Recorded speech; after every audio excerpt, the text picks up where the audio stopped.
Hi everybody, Dorothy here. Today I'm going to talk to you about the new moon in Capricorn. Now it is an eclipse. It's the night of Christmas. And so what are we going to use? How are we going to use this? What are we going to do with it? And I'm also going to tell you about the time right before the eclipse. We're in that balsamic lunar phase, so we have some things that we can use and some things that we want to do before the eclipse shows up. So I'm going to fill you in on all of that in just a moment. Don't go anywhere. I'll be right back.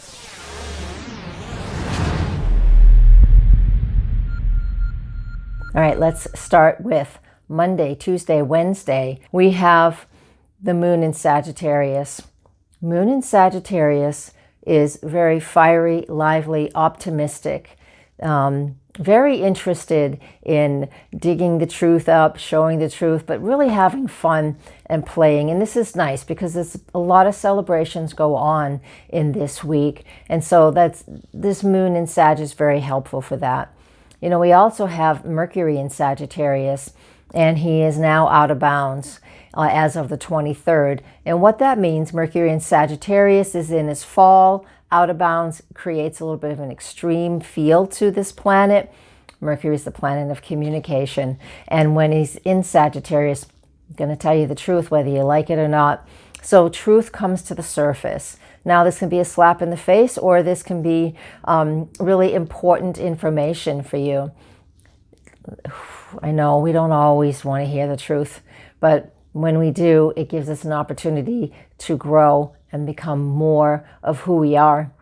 If you like to do a lot of internal and private work and meditation and all of those types of things, the moon is, until it's the new moon eclipse, it is in the balsamic phase, and this is what we do in this period. So there's some truth to who we are, and that's coming to the surface that we definitely need to work through, right? And this is very optimistic and opportunistic time period to be clearing the deck, distilling information, and deciding what is the most important thing that we believe. Sagittarius is also our beliefs.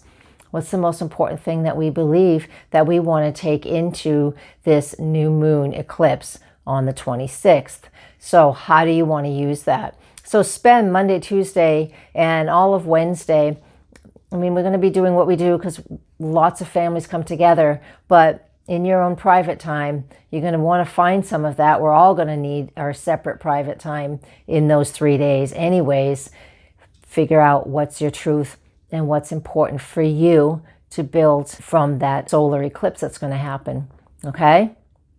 So that's how we use the first 3 days of the week. Now, moving on to, I just want to add Sag. Sagittarius is fun and it's hilarious. And whenever I see anybody who has Mercury in Sag or are a Sagittarius, they are a wise ass.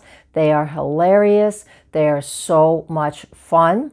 So find a way to uplift your soul in your spirit in this time period too. Even though that lunar phase says we're releasing and distilling and letting things go, and that's all fine, but we don't have to do that 24/7. So take some time and play, have fun, watch a comedy, go see a comedian, laugh and play and have fun. That really does lift the soul. And this is what I want us to focus on, those things. Because, some of the Capricorn stuff, shifting gears now, some of the Capricorn stuff that's been going on for a while and everybody's talking about, it'll peak January 12th.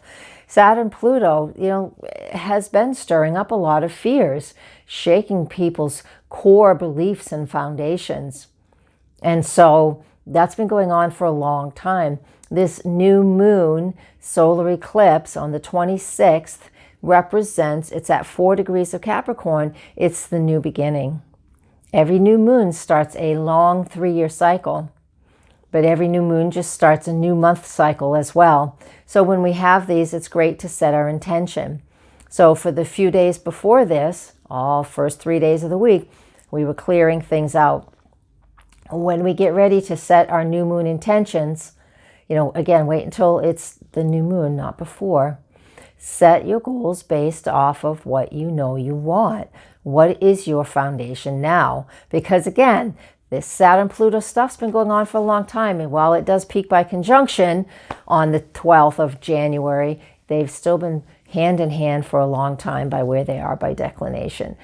This new moon in Capricorn says, start setting some goals. What do you want your future to look like? What do you want your career to look like?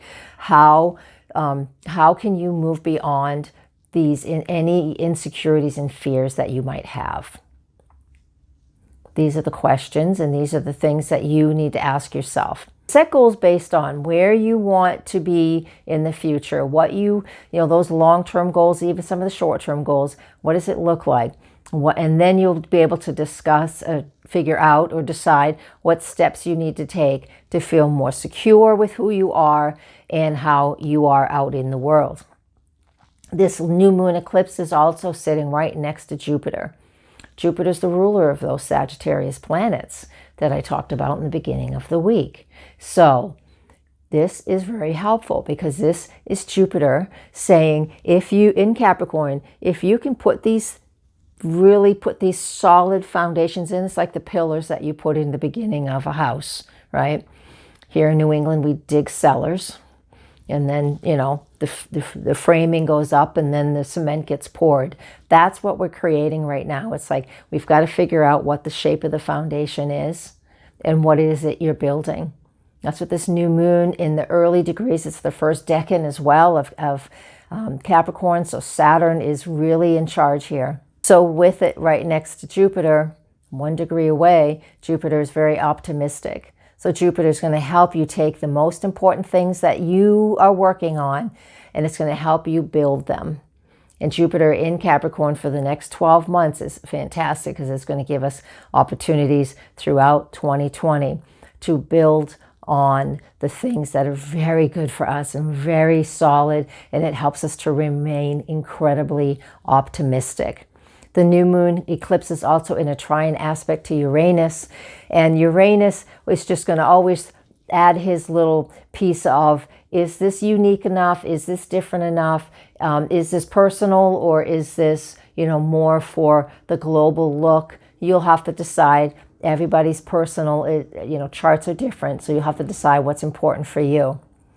Now, I also know that I looked at the speed of all the planets, and all the planets, I'm getting a lot of astrology in here today, sorry about that. All of the planets are moving fast with the exception of Uranus is retrograde. He's always going to be the odd one out, right? And all of the planets are moving fast compared to their regular speed. And that means if we can really spend some time, and just the first couple of days after the new moon, spend some time to work on those goals. Like a vision board, this is the perfect time to do vision boards. I know it's not January, but this is the time to do vision boards, people. So prepare for it, set that up. So that first weekend, the last weekend of December, set up those classes for vision boards. You're really going to be it will be very helpful because by the end of next year, you'll look at it and a lot of the things that you've really put your mind to and stuck on that vision board can come to fruition. So this is a great opportunity with this new moon in Capricorn to set solid, strong goals. Mercury enters Capricorn, I believe it's on Friday or Saturday. Saturday it enters Capricorn. So he'll be coming along in just a few days to make a connection to where this eclipse is happening as well. So now we receive more information, more confirmation and information that will really be very uplifting and help us to feel very strong and solid and secure in our careers, our lives, and the things that are important to us. Don't forget to care for yourself, nurture for yourself. That North Node in Cancer wants a little extra TLC.